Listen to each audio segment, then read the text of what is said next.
à tous et bienvenue dans ce nouvel épisode de Pop et... C'est la 100e. Oui. Et t'as rien prévu? Non, je n'ai rien prévu, c'est pas parce que c'est le 100e épisode que je dois forcément prévoir quelque chose de spécial.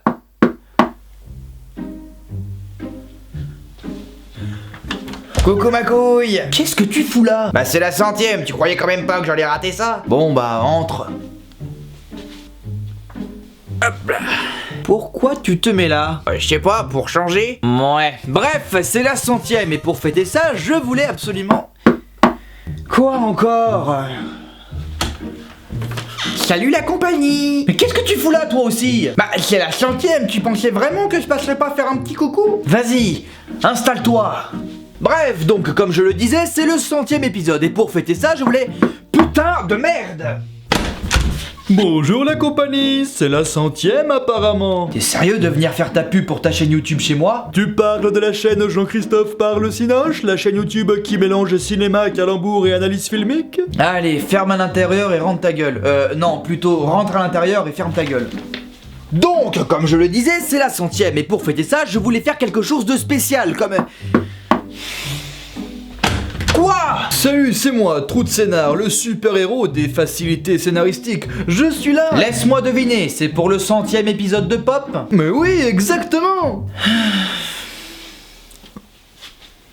Bon, qu'est-ce que tu as fait? Eh bien, je savais pertinemment que tu n'allais rien prévoir pour ce 100e épisode, alors j'ai pris les devants en appelant nos amis afin de partager avec eux ce grand événement. Amis, c'est pas forcément le mot que j'utiliserais. Encore? T'inquiète, normalement c'est le dernier. Bonjour. Ardzel le maudit. Tu as fait venir le démon qui a pris possession de mon corps pour détruire le monde? Bah quoi, on a tous le droit à une seconde chance? T'as cru que c'était Noël? Si ça peut te rassurer, je regrette ce que j'ai fait. On t'avait pas tué, toi? Si, Ok? Et? je n'ai pas plus d'explications que ça. Moi, je peux en trouver une! La ferme! Bon, va t'asseoir.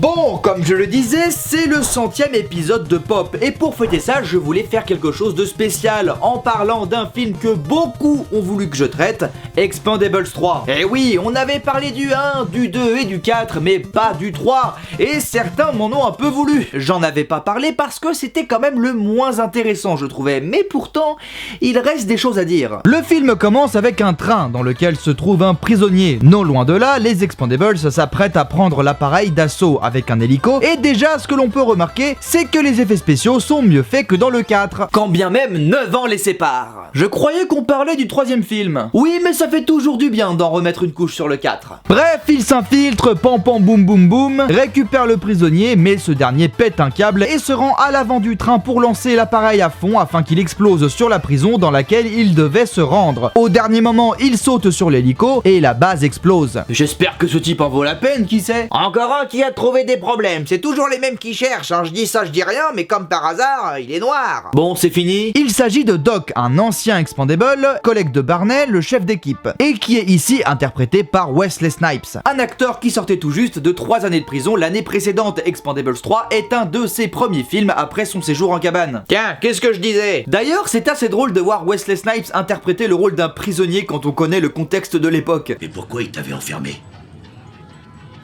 Évasion fiscale. C'est drôle justement parce que Wesley Snipes a fait 3 ans de prison pour fraude fiscale. Bref, après s'être rasé avec un couteau de boucher, voilà, ça c'est un vrai mec viril. Oui, attendez, on peut faire encore plus viril. Voilà, allez.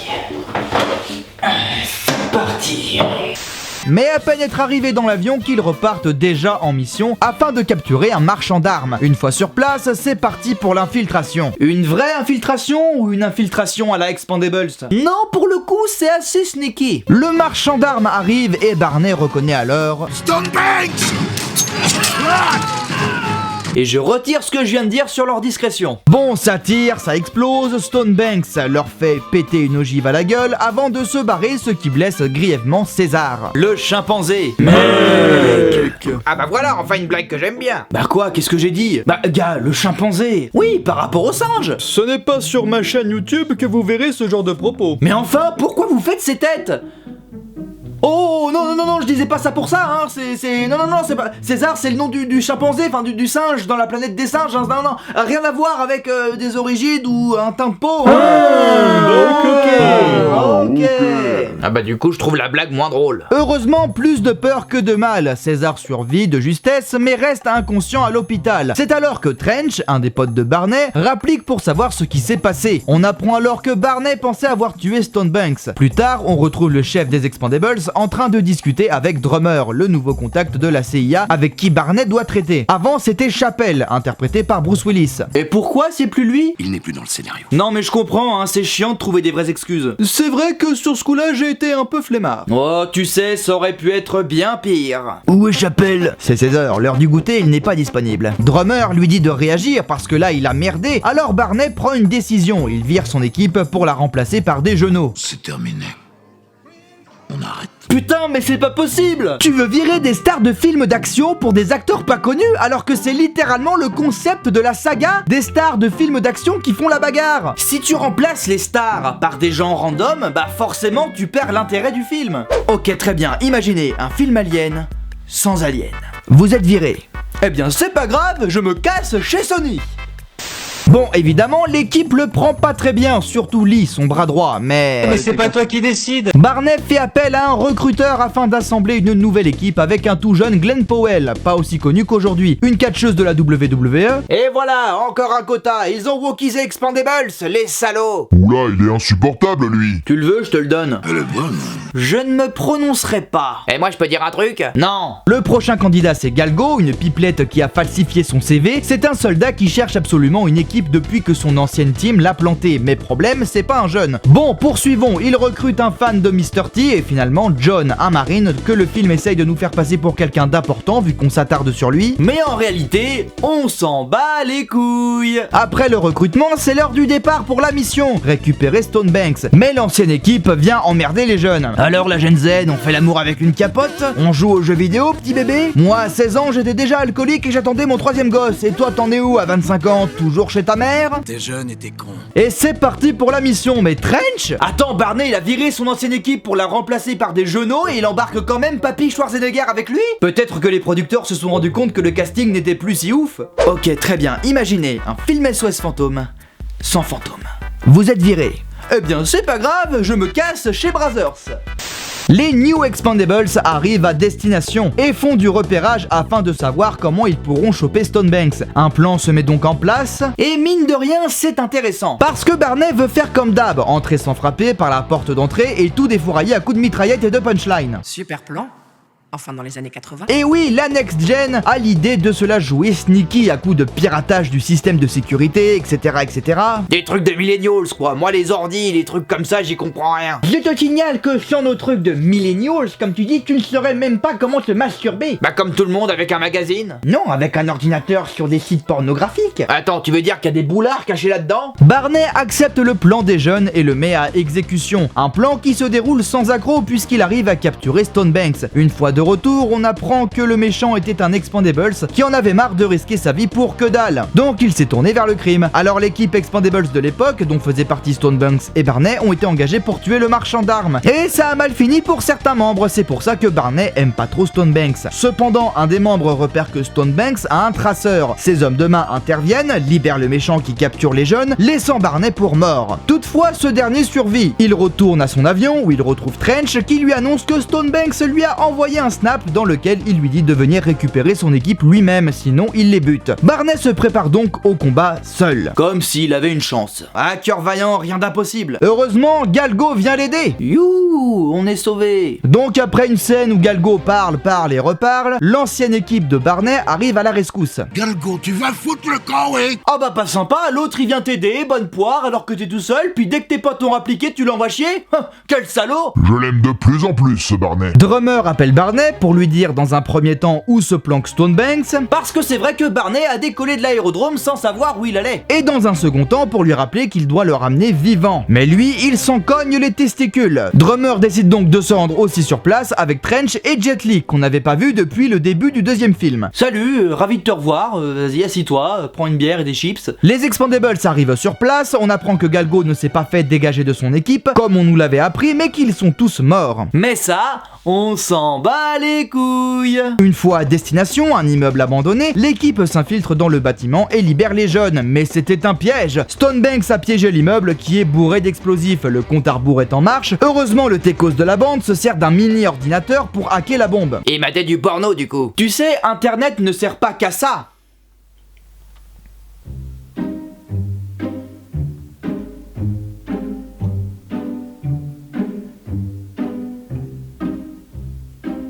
Bon, en grande partie, mais pas que. Il réussit, mais il n'y a pas beaucoup de batterie dans la machine, le brouillage ne tiendra pas longtemps. Stonebanks active donc le plan B, sa milice personnelle intervient. Les jeunes et les vieux s'engueulent, alors Barney fait un discours. Tranquille man, le débat sur les générations c'est tellement has-been, il faut se servir du passé pour forger notre avenir. Et c'est parti pour la bagarre. Bon, à vrai dire, là il se passe plus grand chose à partir de maintenant, c'est environ 20 minutes de fusillade.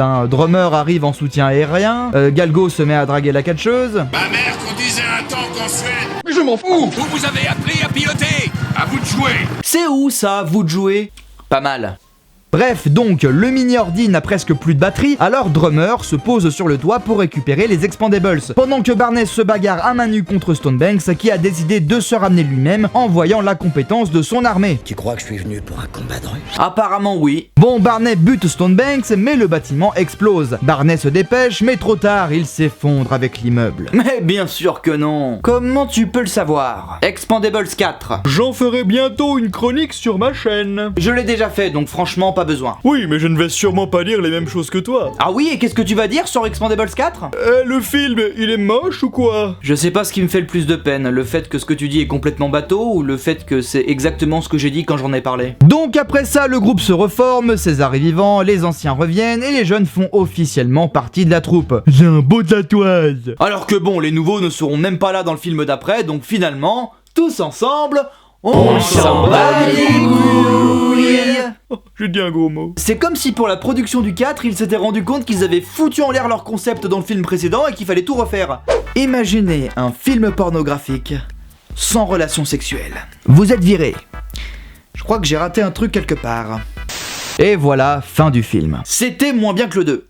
Mais toujours meilleur que le 4. En fait, le reproche que j'ai à faire à ce film, c'est qu'ils avaient trouvé une formule qui marchait bien dans le 2. Des stars de films d'action, des punchlines et des références dans tous les sens, avec des putains de méchants très 80s, mais très charismatiques. Et ce troisième opus, c'est complètement l'inverse. C'est comme s'ils avaient fait... Bon, et ben voilà, on a réussi à faire un truc pas trop mal.